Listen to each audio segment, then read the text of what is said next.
Dans la loterie de la vie, nous ne partons pas tous avec les mêmes cartes en main. C'est ça, l'inégalité des chances. Notre origine sociale, notre sexe, le lieu où l'on grandit, ou notre ascendance migratoire peuvent influencer notre trajectoire individuelle. Certes, mais qu'est-ce qui compte le plus ?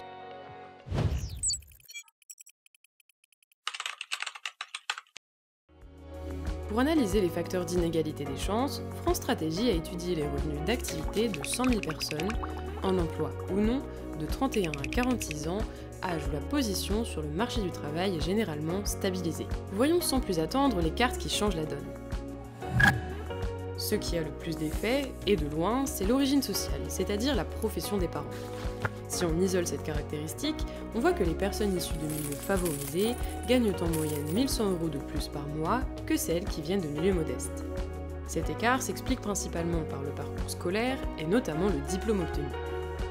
Le deuxième facteur qui détermine le plus la réussite sociale, c'est le sexe. Une femme gagne en moyenne 600 € de moins qu'un homme. La différence vient cette fois du marché du travail. En cause, la naissance des enfants qui explique près de 60% des écarts de rémunération entre hommes et femmes.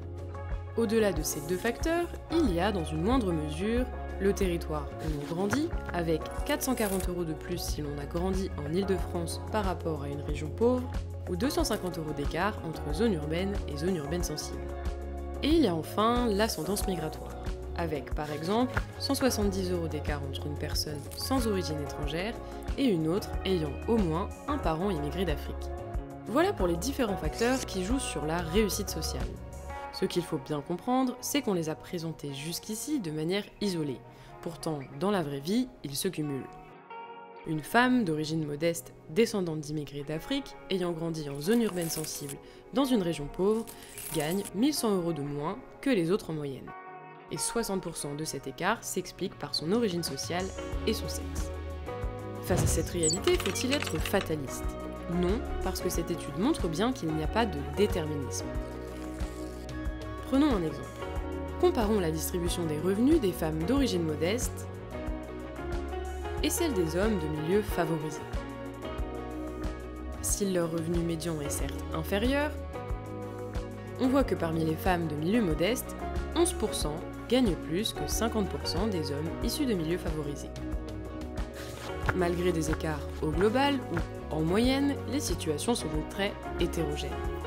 Certains qui ont démarré avec de moins bonnes cartes en main ont finalement de bons revenus.